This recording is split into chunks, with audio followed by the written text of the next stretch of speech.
Hoy día el gobierno ha vuelto a descartar dos cosas. Número uno, que no hay ningún tipo de seguimiento a periodistas o políticos de oposición. El presidente del Consejo de Ministros lo ha descartado tajantemente, al igual que el caso de la reelección presidencial. Entendemos que en este último caso, en realidad, es una cosa que le debería competir exclusivamente o al presidente de la República o a la propia señora Heredia. Pero quisiera saber su comentario. Bueno, en primer lugar, si el gobierno hiciera este tipo de prácticas, no las van a admitir nunca, primero. Segundo, posiblemente las hagan y los ministros ni se enteren. Por tanto, mal podrían ellos descartar algo, porque lo que está, el análisis político de diversas personas, está coincidiendo que hay una inteligencia que maneja estas cosas. Esto, a su vez, coincide con la multiplicación del presupuesto de la DINI, ¿no? No solamente el presupuesto de inteligencia de la policía, ni el ejército, no, a la DINI. Entonces, es lícito la sospecha de algunas personas. El señor Rospigliosi se ha hablado de fuentes fidedignas, que él las puede tener perfectamente. Entonces, la sospecha persiste. Le doy mi propio caso. Hace 2 semanas mi correo electrónico ha sido hackeado y ya me lo bloquearon, imposible. Entonces, y así como yo, le han pasado a otras personas. O sea, ¿por qué me pasa a mí ahora estas cosas junto con otros cuando antes nunca había pasado? Entonces, como vemos, hay algunos comportamientos por lo menos sospechosos. Me alegro que el primer ministro deslinde del tema. ¿Y usted sospecha, doctor del Castillo, que el caso de su hackeo, el hackeo de su correo, tiene que ver con esto? ¿O es simplemente una coincidencia? En general, del gobierno, okay. Pues el gobierno en su conjunto, no con un caso en especial, ¿no? Sino le quieren fastidiar la vida a opositores, entonces ahí tienen una razón. Pero por otro lado, yo no tengo sino que rechazar las expresiones fuera de lugar del señor Cateriano, ministro de Defensa. ¿Qué diferencia con las buenas formas del primer ministro, que es un caballero? No puedo estar de acuerdo o en desacuerdo con él, pero es una persona correcta.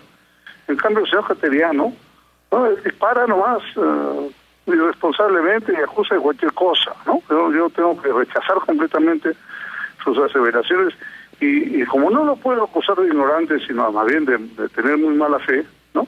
Ha dicho que en el gobierno, está aprobado con el gobierno del APRA, Business Track chuponeaba. Claro que chuponeaba, pero ¿a quién? A la gente del APRA.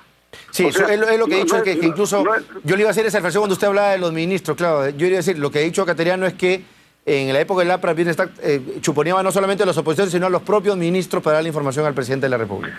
Pero chuponeaba, y no solamente durante nuestro gobierno, sino también antes del gobierno de Toledo, del gobierno de Paniagua, en la época de Fujimori. Entonces, porque era una organización privada, integrada por algunas gentes retiradas fundamentalmente de la Marina, que hacían este tipo de trabajos ilegales, y por eso la Corte Suprema los condenó y los metió a la cárcel. Si es que eso y está aprobado por el juicio, que esto nada tiene que ver con el gobierno.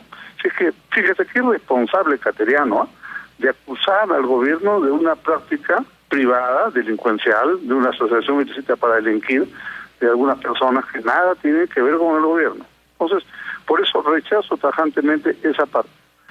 Bueno, vamos al tercer punto, sí, que es el de la reelección, ¿no es cierto? Bien, aquí hay que analizar con bisturí el asunto. El señor primer ministro, a quien no tengo por qué dudar de su palabra, ha dicho que no hay reelección porque la Constitución prohíbe la reelección. Tiene toda la razón del mundo. O sea, Ollanta Humala no se puede reelegir porque la Constitución lo prohíbe. Pero él no ha hablado de la reelección conyugal, ojo, que no está en la Constitución, sino está en la Ley Orgánica Electoral. A esa no se ha referido, ¿eh? Así que no hay que confundir ni dar por cerrado el tema. Ese asunto subsiste, está en pie, y acordémonos de la multitud de voceros, tanto oficialistas como hasta el presidente del jurado de elecciones, que han dicho que está en la ley, pero no en la Constitución, y por tanto puede actuar.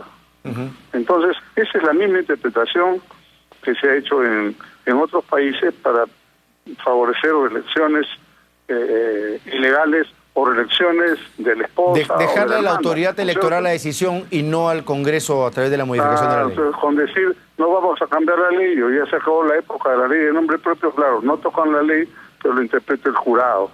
Entonces, la verdad es que no obstante la buena voluntad que le reconozco al doctor Jiménez Mayor, pero creo que no ha esclarecido plenamente el tema. Porque finalmente este esclarecimiento no depende de él, depende de la señora Nadine Herrera de Humala, que sería la interesada en candidatar. Ella es la que tiene que decir si postulo o no postulo, estoy interesada o no estoy interesada.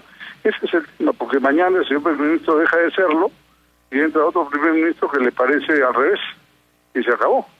Y tan al revés es que si usted compara los criterios del primer ministro Lerner con el primer ministro Valdés y el primer ministro Jiménez Mayor, difieren completamente los tres, ¿no? Uno Sí. de otro. Debe ser por tendencias ideológicas, probablemente los matices o la Por diferencia. eso, entonces, ¿con qué confianza nosotros podemos creer que la versión que de buena fe probablemente da el señor primer ministro sea el sentimiento de la pareja presidencial? O algo más sencillo, que quiere... por cercanías más o menos a la primera dama también, ¿no? Está claro que el caso de Valdés era una persona que estaba bastante más lejana al ámbito de influencia de la señora Heredia que en el caso del señor Jiménez Mayor. Pero bueno, eso es parte de la historia. En todo caso, esperemos la versión de la persona interesada, ¿no es cierto? Así es. El primer ministro puede ser cambiado mañana y le digo, y esa palabra se le llevó el viento. Perfecto. Doctor Castillo, para cerrar, ¿usted cree, sí. Volviendo al tema de Toledo, el primero, que debería asistir a la comisión de fiscalización este lunes porque todo indica que hay una negociación ahí para no acudir? Fíjese, lo que yo creo que cualquier cosa parlamentaria se tiene que hacer con mucha seriedad, ¿no? Entonces yo no sé si habrá un acuerdo de la comisión de fiscalización, no vayan a hacer una cosa precipitada, fuera un procedimiento. En todo caso, lo más probable es que se forme una comisión investigadora y esa comisión investigadora lo cite oportunamente al señor Toledo, ¿no? Sería lo más indicado para usted. Me parece que eso es lo que va a pasar, aunque yo no confío mucho en las comisiones investigadoras. Usted ha visto el mamarracho de la megacomisión, ¿no? Francamente, te acusan por acusar. Eso es una... Como que escuché muy bien al señor Genaro Matute en la mañana, dijo, la megacomisión es una payasada. Esa fue la palabra que él utilizó. Si es que, bueno, es el efecto, pues así es. Perfecto. Entonces, eso le hace perder la confianza en las comisiones investigadoras, pero me parece que es inminente que la constituyan y creo que sería el ámbito donde él tendría que prestarse a aclarar, no cosas que sean, digamos, así mediáticas por ganar seguritismo, no vale la pena. Hay que manejar las cosas con un poco más de serenidad. Perfecto. Doctor Castillo, muchísimas gracias por atender esta llamada y, por supuesto, siempre permanentemente invitado a este